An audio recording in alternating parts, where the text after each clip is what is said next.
Should you conduct a general internet search of recent sanctions, you'll see hundreds of articles with Russia being most commonly named.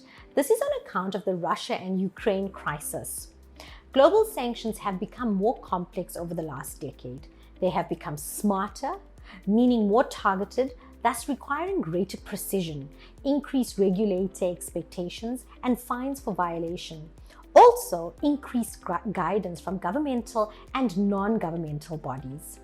While the methods used to enforce sanctions have evolved significantly over the past couple of decades, the nature of sanctions has remained fundamentally the same.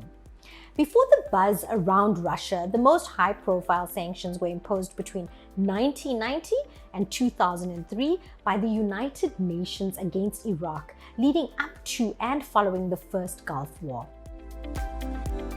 Sanctions are defined as measures or actions taken against a target to influence its behavior, policy, or actions. Quite simply stated, a sanction is an economic action taken against a target, a state, a class of persons, an individual person, or even a function to influence the target's actions. Sanctions can restrict trade, financial transactions, diplomatic relations, and movement. Targeted financial sanctions measures generally restrict targeted persons and entities from having access to funds and property under their control and from receiving financial services in relation to such funds and property. Sanctions are also referred to as restrictive measures. Sanctions have been one of the most favored tools for governments to respond to foreign policy changes. They include travel bans, asset freezes, arms embargoes, and travel restrictions. Sanctions provide an alternative to the use of force. They are an extension of a nation's foreign policy to bring about another nation's change in behavior or foreign policy. But at its core, sanctions are used for deterrence, prevention, and for punishment. They have also been used for the prevention of war, promoting democratic values, punishing human rights abuses, preventing nuclear proliferation and the proliferation of weapons of mass destruction, the freeing of captured citizens, and also the restoration of sovereign lands. Governments sometimes use sanctions to demonstrate their moral resolve both at home and abroad. They have been used in response to perceived breaches of many different types of international standards and for various purposes. We could look at the example of in 1986 when the US used sanctions against South Africa. They banned new investments, sales to police or even to the military, and any new bank loans except for the purpose of trade. The US also banned the import of a number of goods as they were making it known that as a country they did not support racial inequality and segregation that was taking place in South Africa. So in other words, they didn't support the apartheid. Sanctions are often a long-term strategy to bring about change as an alternative to war. Sanctions work best when they're paired with incentives. So for example, foreign investment. Governments and intergovernmental organizations such as the United Nations and the European Union impose or create sanctions through the passing of laws and regulations.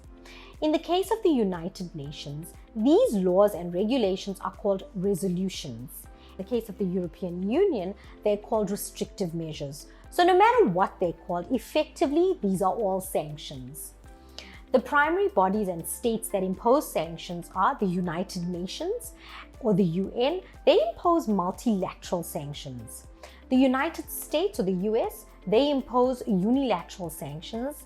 And then the European Union or the EU also impose multilateral sanctions. The United Nations uses sanctions as a measure to achieve international peace and security.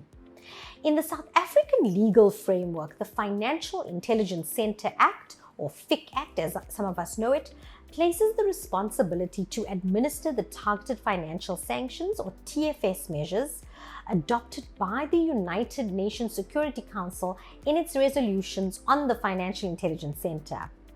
Targeted financial sanctions, or TFS, provide for financial sanctions only and include a list of all persons and entities who are subject to targeted financial sanctions under the FIC Act. In order for these sanctions to be given effect, The FIC Act requires accountable institutions to freeze the property and the transactions pursuant to financial sanctions imposed by the United Nations Security Council resolutions. The Financial Action Task Force, or FATF, in itself has no power.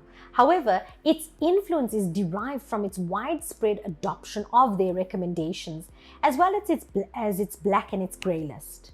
The FATF's initial purpose was to develop international standards to combat money laundering. However, after the September 11th terrorist attacks, it then expanded its recommendations to include the combating of terrorist financing. Member states of the United Nations are expected to follow the FATF recommendations as per a number of United Nations security resolutions.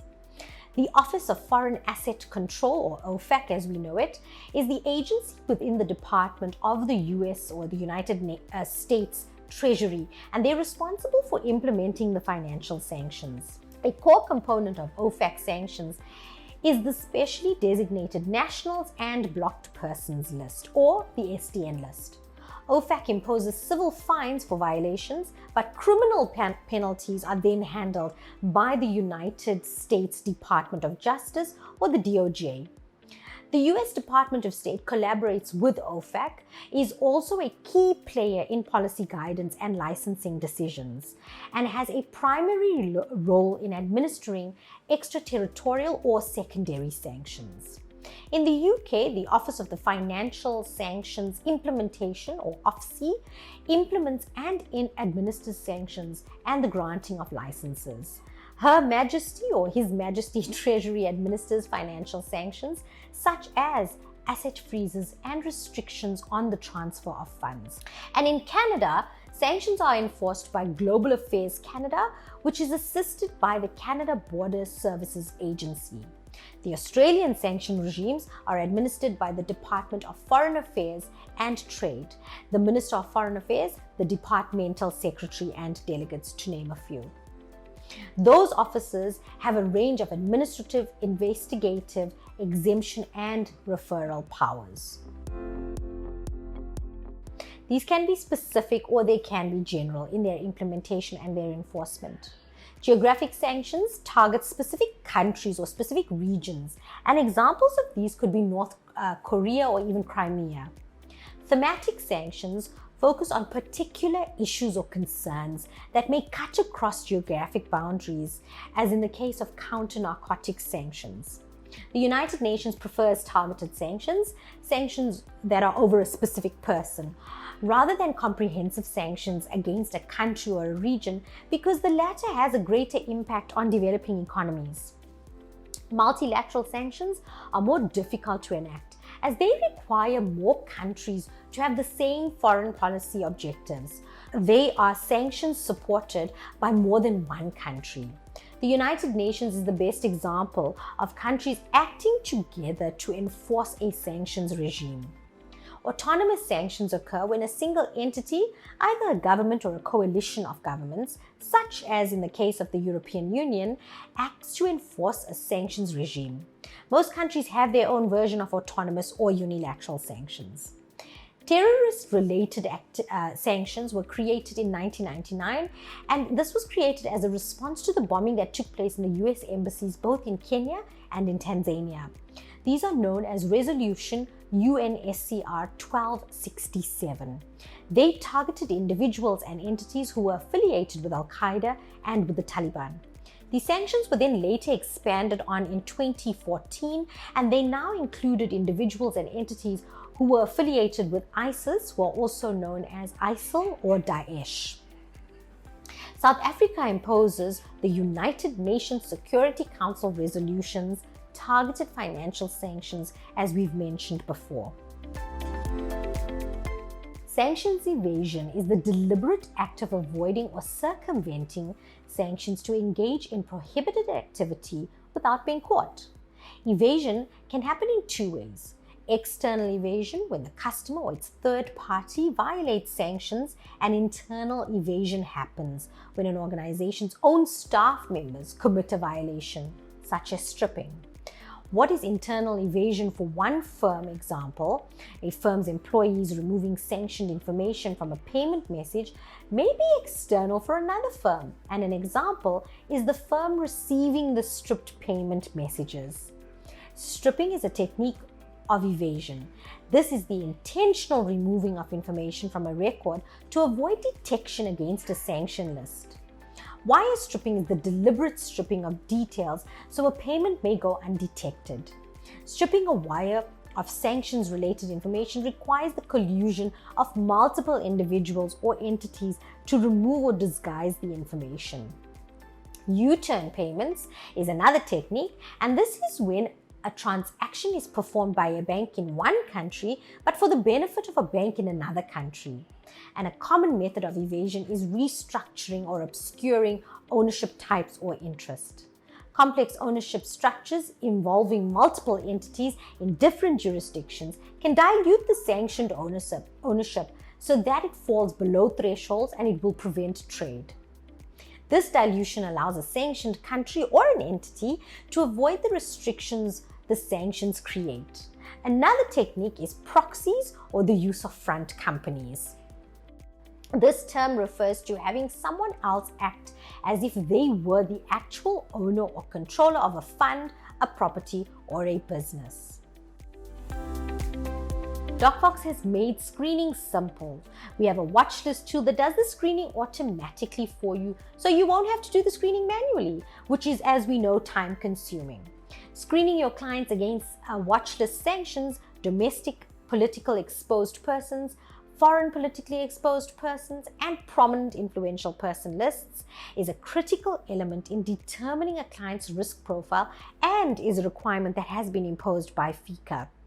DocFox's watch list service provides ongoing, reliable, and efficient screening of your customer against a range of international lists that could indicate potential higher risks for you and for your business. DocFox will screen your client upon application as well as on an ongoing basis against these watch lists and will notify you of any potential matches. This process really does not have to seem onerous or even stressful. We know that the topic of sanctions is not to be taken lightly. I assure you, we at DocFox take it very seriously. So please request a demonstration of our screening tool and see how easy the process could be made for you in your business.